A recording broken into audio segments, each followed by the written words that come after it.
This is a one-speaker meeting. Please welcome our speaker tonight, Debbie.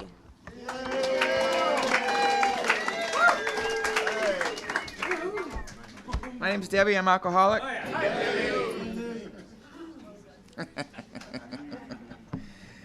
Oh, I so didn't want to come here tonight.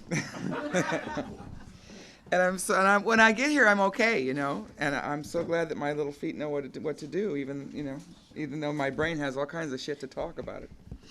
So happy birthday all my friends, and congratulations to the chip people. That's really it's really an accomplishment. If you can get 30 days, and you can get 60 days, and you can get 90 days, and you can get 6 months and 9 months, and I invite you to do that, because this is where you get the life. You know, this is where, if you drank like I did and you used drugs and did all the recreational stuff, you know, to kill myself, this is where I found out how not to do that. This is where I found out where to live, you know, how to live. It's almost like they gave a manual out, and we all missed that day. You know, that's how I felt. I don't know about you all, but that's how I feel, you know, and so I learned how to do that in Alcoholics Anonymous. It's very strange to have a mic there. It's okay. Yeah.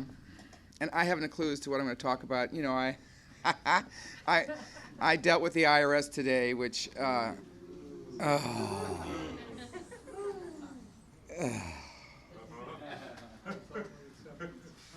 I'm sober a long frickin' time, and stuff happens, you know, and just because I'm sober a long time doesn't mean life's not in session. I'll tell you what, life is definitely in session, and we're having a parade. Come on down, we're having a parade. And I see all my friends. Shit, I know most of you in this room, so that's interesting. And if you've heard me before, you can get up and leave, and I won't even be hurt. But I'm supposed to tell you in a general way what it used to be like, what happened, and what it's like now. And first, I'll tell you that I love Alcoholics Anonymous. I absolutely adore this place, and and the Marina Center, you know, rocks, you know, and this is where. And I grew up in Venice, where the debris meets the sea. Well, it used to be, and not anymore. You know, it's expensive to live there now. And I was a hoodlum. I was a hoodlum. I was one of those little girls. My friends are dead, okay, or in jail, or look like you. You know, you know, tattoos from head to toe. You know, you're missing a few on the face. So you're just, yeah, that's it, dude. I'm OG, baby. I'm OG. So I grew up with these guys, and they were skateboarders. You know, I mean, we didn't know they were going to grow up to, you know, have tattoos and go to the penitentiary. We didn't know that, you know, but it was fun, you know. It was really fun, and my sister and I were in. You know, we just went to a funeral a couple of weeks ago of a guy that you know, we were 12 years old. The guy had taught me how to deal drugs. You know, he was a good friend of mine, and he was only 49 years old. You know, so that rocks my world, because, you know, I have a life that I never expected to have. And I'm still living, which I never expected that to happen either, you know. So we did, you know, we were little surfer skater people, and we ran around like crazy people, and, you know, rode our cruisers, you know, in the canals, and drank old English 800, and, you know, and or whatever else we could get, you know. I like whiskey myself because it's really fast, and besides, I'm Irish, damn it. And that's what we do. We want to get there now. So, and I took all kinds of recreational stuff, you know, outside issue stuff, and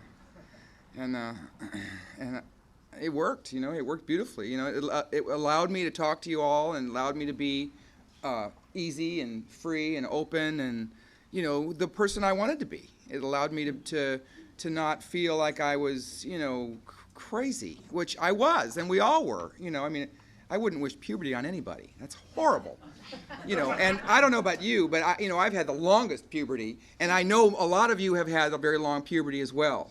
So, just saying. And you know, I don't know. I'm sort of looking forward to getting out of it, you know. I'll let you know when it happens. But but you know, I used with abandon. I did. I was reckless. You know, which she Lynn talked about. I was just, you know, if it, I never asked what is that. You know, I was a garbage can. You know, what do you got? You know, is there enough? Can we get more? You know, that was, you know, I was the one planted next to the keg. You know, with the God, you know, so charming. So charming. Oh, yeah. Really something. She's something. Wow. And drove my friends home, you know. I was a guy's girl. I was always I was the chick, you know, with all the guys. And I like that. I still like that. And I totally was. And drove them all home, you know. Sissy la-la motherfucker, look at you. Can't you hold your liquor? What's wrong with you? Stop it. Get in the car. Stop it. Get in the car. Jesus. Have to babysit your ass. What is that? I tell you. Reckless. Just crazy, you know? Crazy. Crazy. And it was good. It was fun. Man, it was fun until it wasn't. It was fun until I couldn't leave the house in the daylight hours. There was no way, man. And I had my friends out there selling my wares because I couldn't get out there. You know, I couldn't go to a party. Hell no. I can barely get to the supermarket at 3 o'clock in the morning when the rest of my people are in there. You know, because, wow. You know, I mean, I can't go outside. I'm too paranoid. You know, I got the mini blinds going. As if in Morse code saying, come and get me, you know? Crazy, man. I lived across the street, across the alley from the Jolly Roger Motel. Now, the Jolly Roger Motel... Oh, I could write a book. They used to bang the doors down pretty regularly, you know, the Jolly Roger, the narcs or whatever they are called, DEA, would bang the doors down, you know, and I would be, you know, in my kitchen, like just flipped out. Because I would, in my kitchen table, there would be a triple beam scale, and then there would be my bottle, right? And I would weigh my stuff, you know.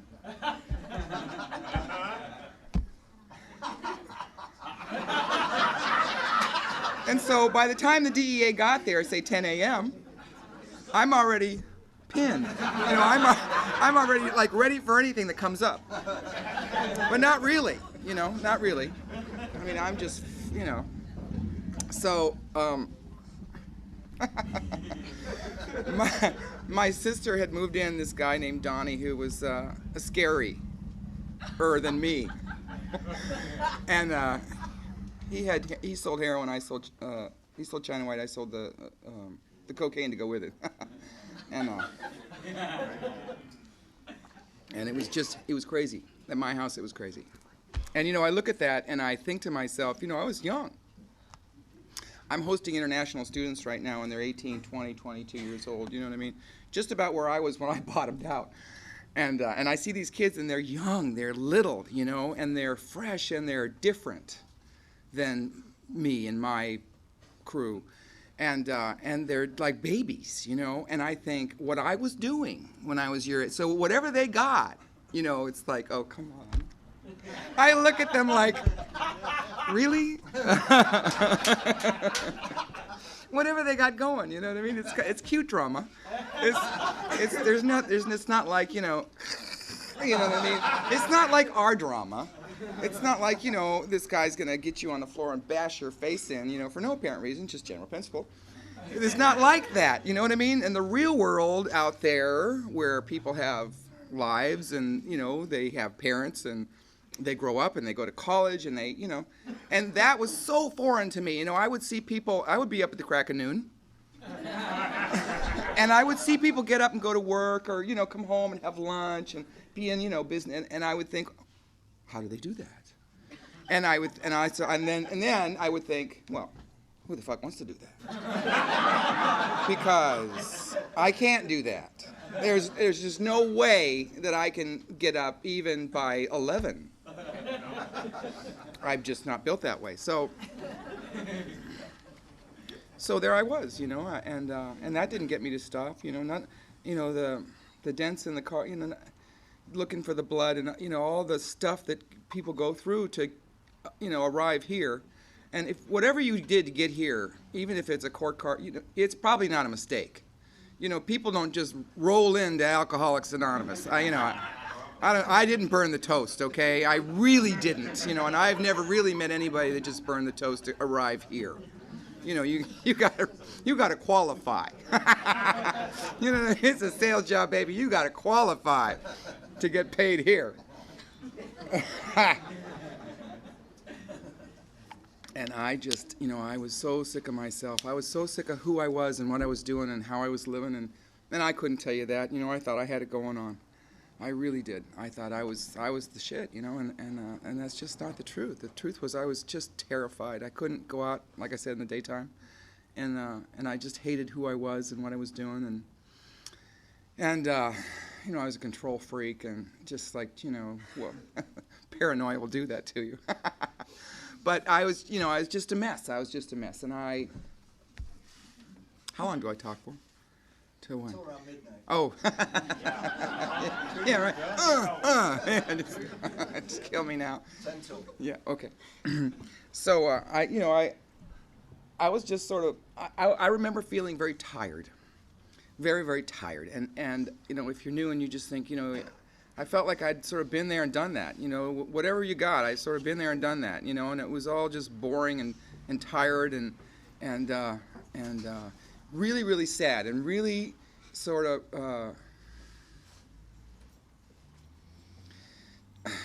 just kind of like, just like so sick of myself and sick of my life and sick of you all and sick of my friends and sick of the whole thing. It was just like, now I still get like there today, you know what I mean? It's like, oh, I'm sick of this shit right now, you know what I mean? It's like, oh, man. But it's different. I still have, underneath all that, I have hope. There I remember feeling hopeless.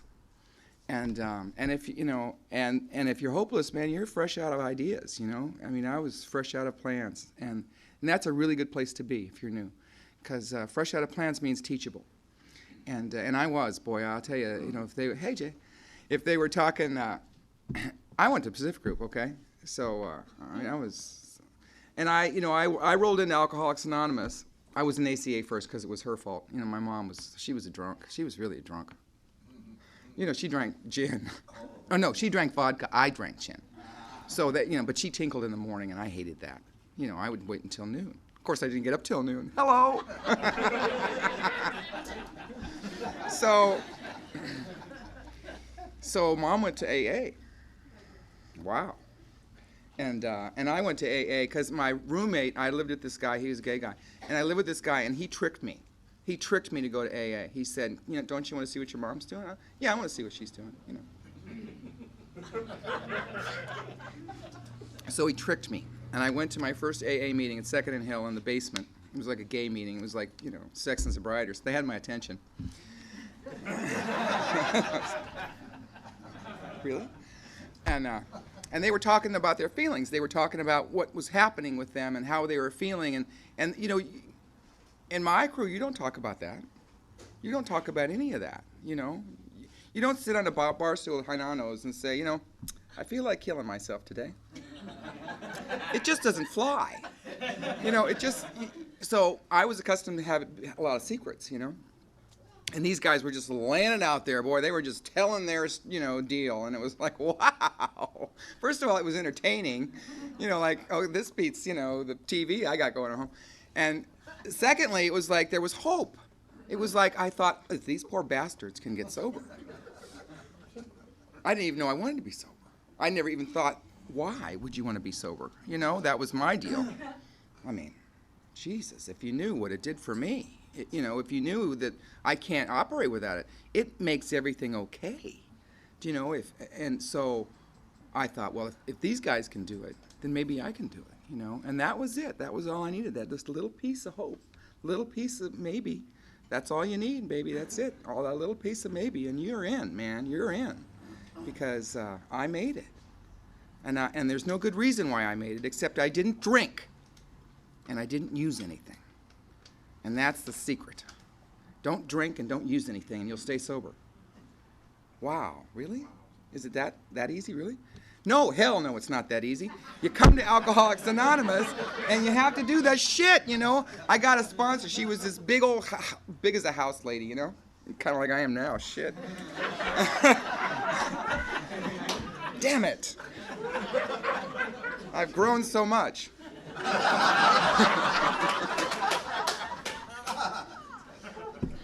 So many ways. More than I ever wanted to, but in so many ways. So I got this lady. She was my sponsor, and she was a God lady, you know. God loves you. Get me out of here, God. Now I have been a Buddhist since I was that big, and she started, and I thought, well, I'm not gonna be able to make this thing because, you know, you got to be a Christian. Now I don't care. I don't think God cares what you call him. I really don't care. And now I've sort of made peace with it. But back then I was looking for all the differences, you know. And if you're new, see if you can just get 2 similarities, then you'll be in. But I was, you know, I thought, oh my God, I can't do it, you know. And but she said, look, just know that there is something, it's not you. You know, just know it's not you. And that was, okay, I'll start there. And that was a good place to start. It's not me. It's not my ego. It's not what I think. Sometimes I'm not going to get my way. You're kidding. Really? It's true. It's true. And so we started to do this stuff. And she had me write all this stuff down and, you know, write all the, you know, resentment. What the hell's a resentment? What are you talking about?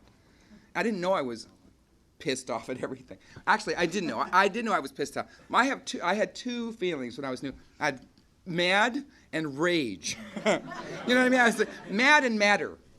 There was no other I couldn't identify. She gave me, my second year, she gave me a sheet of paper that had all the different feelings on it. And I would have to point to one. When I would try to, you know, communicate how I was feeling, she would say, well, now, use your sheet of paper. Use your words.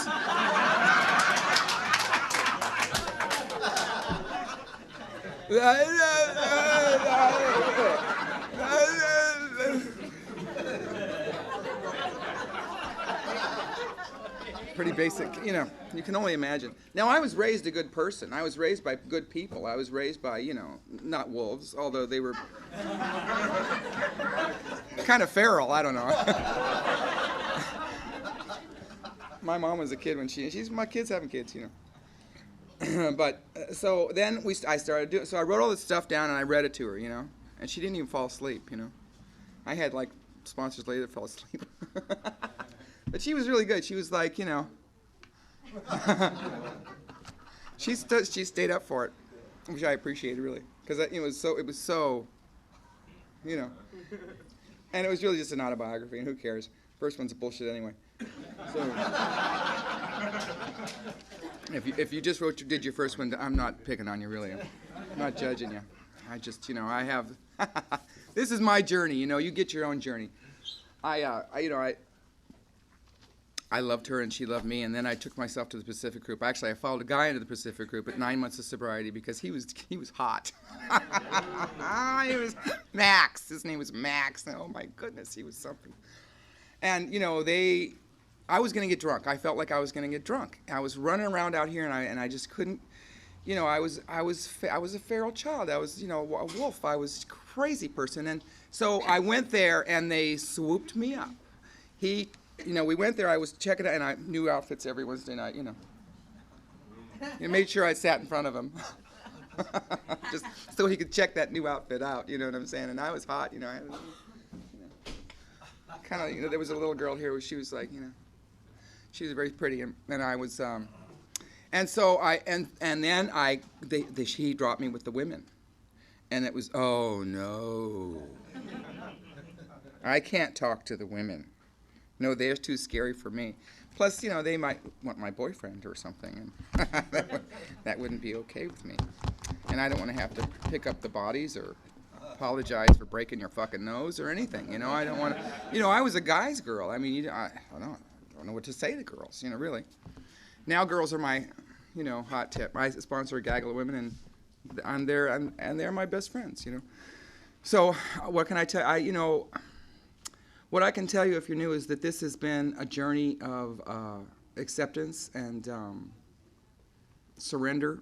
Surrender, surrender, surrender. If you're new or if you're old or if you're in the middle, surrender, surrender, surrender. There's nothing else. Do you know? I mean, all that stuff is designed to take you to a power greater than yourself that can solve your problems. What's your problem? Your thinking. You think my thinking's broken. My perceptions are fucked up. When I see something, I see it all weird. Do you know what I mean? And that's why I'm here. Now, there's all kinds of cults that you can jump into, to get well. There's people, sometimes they just go to church and it's okay and they can get saved or something, you know what I mean? But for me, I need something that's going to, sit me down and teach me, okay, here's how you balance a checkbook. Here's how you go to the market. Here's how you make a list. Here's how you do this. And all the way I've been babysat. All the way I've had people help me. I mean, I went to finance class, because I couldn't open my mail. So, and you bring your box and you sat with Butch and we opened the mail. And he said, okay, you're going to pay this, and you're going to pay this, and you're going to pay this, and this is how you're going to do it. This is how you make a grocery list. This is how you have a budget. This is how you operate in a world that I don't understand. I don't know how to operate. I worked at the Daisy Club, for Christ's sakes. You know what I mean? I know how to do cocaine on the table. I don't, you know what I mean? And go to a party after. You know what I mean? I don't know how to do this stuff. I don't know how to go do life. You know what I mean? I don't know how to do this. So they taught me how to do that. And they've been teaching me, and then I didn't make a big deal of it, but I went and I got Avery to be my sponsor. Avery's been my sponsor for more than 20 years. And she's nasty, man. She's mean. You know what I mean? Don't talk to her. She's, she'll yell at you. But but here's what you're looking for in a sponsor. Somebody that will tell you the truth. Somebody that will tell you what's up and not be afraid to hurt your feelings. My PG sponsor, man, she told me, she said, oh, for Christ's sake. She had my number, so, I mean, I would just try to run it, you know what I mean? It was just real slick, just run it right over, right. Oh, come on. She's a little Vato chick. She's like, yeah, right, come on. And I would start to tell her what was going on with me. Oh, yeah, I'll see you at the meeting. Click. Oh, my God. You don't understand who, she obviously doesn't know who I am. I could have her killed. She probably could have had me killed too. But I know she loved me, see? She loved me because she told me the truth. She told me what was up, and I needed that. I needed somebody to tell me the truth and not buy into all my whatever, Everybody comes with whatever. Nobody comes here unless they got whatever, So, and in the meantime, I've been 6 or 8 different people. Do you know what I mean? Okay, you're going to do this, and then you're going to have a dream, and you're going to go for this, and then, okay, I fallen in love a bunch of times, and, I think I've been engaged half a dozen times, and, I'm still not married, and I was in love, and, it didn't work out, and my mom died, and I thought I was going to die, and through all of my trial, all life, see, life happens. No matter if I'm here or not. And I would rather be present for my life, and have a chance at it. See, here, this gives me a chance at it. I got a chance at doing something here. I have my own business, which is ridiculous because I am a high school dropout. But it turns out I don't work well with other kids.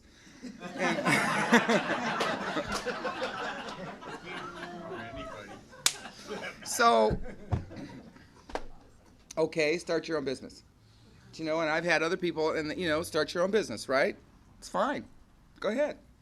So, we're unemployed. Fine. Go start your own goddamn business.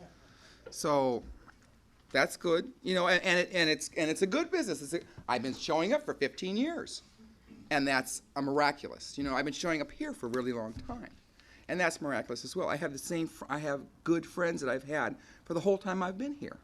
And that's amazing to me because I would, flit around and go from group to group and group. If you got to know me a little bit, I just go to the next group, I mean, my homies were my homies. They, they'd lay down traffic for you.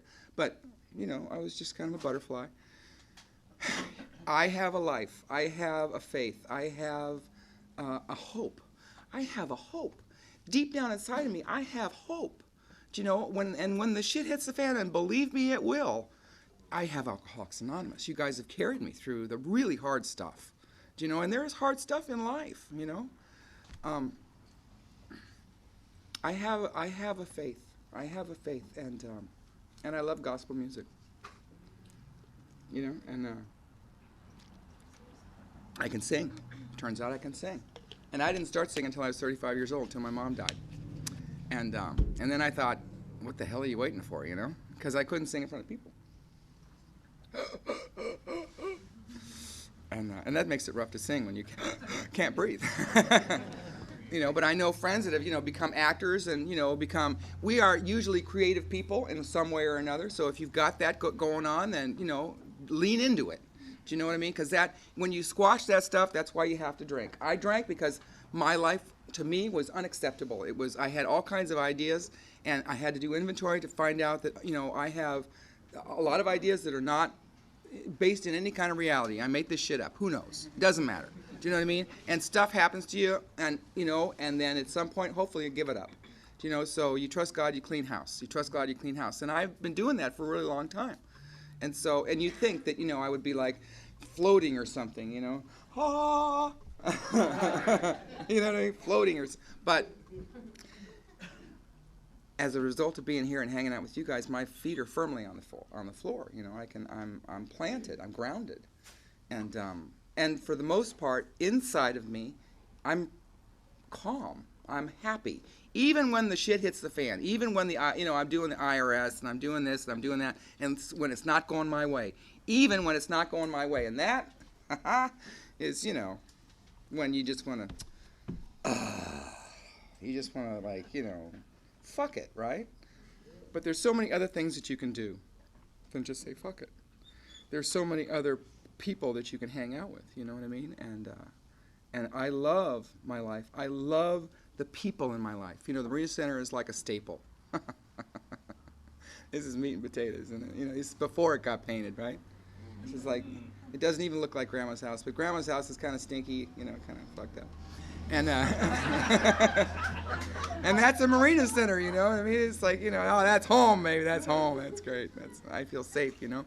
And so whenever I walk into AA, you know, it's like, oh, safe. Okay, I'm here. I'm safe, you know. And so that safe part, I have that. And I didn't have that before I got here. You know, I was just mad that you were going to take away my best friend, my everythingness. You know, and now my everything, turns out that spirits rob you of your spirit, and that Alcoholics Anonymous has given me back my spirit. Do you know what I mean? And it's intact, you know, even though I've trashed it. I made horrendous decisions, and, you know what I mean? I've done just stupid stuff, you know? But I'm still okay. No matter what's happening, I'm still okay. And that's a result of being here and doing this stuff. If you're new, get a sponsor. You know, don't jack around with it. I mean, who cares? You know what I mean? Nobody cares, you know, about you and, you know, who touched what, when. You know, okay. You know, I've heard lots of inventories, and they're all, you know, whatever. It doesn't matter. What matters is that you get clean with your own self. That's what matters, you know? What matters is you get clean with your own self, because that's what it is. Do you know what I mean? And not to have all those judgments about who you are and what you're not. Do you know what I mean? Let's go into the possibility of who we are and what we can be. Do you know what I mean? Because this is it, baby. This is our life, and we're having it right now. You know, I love you guys, and thanks for letting me talk.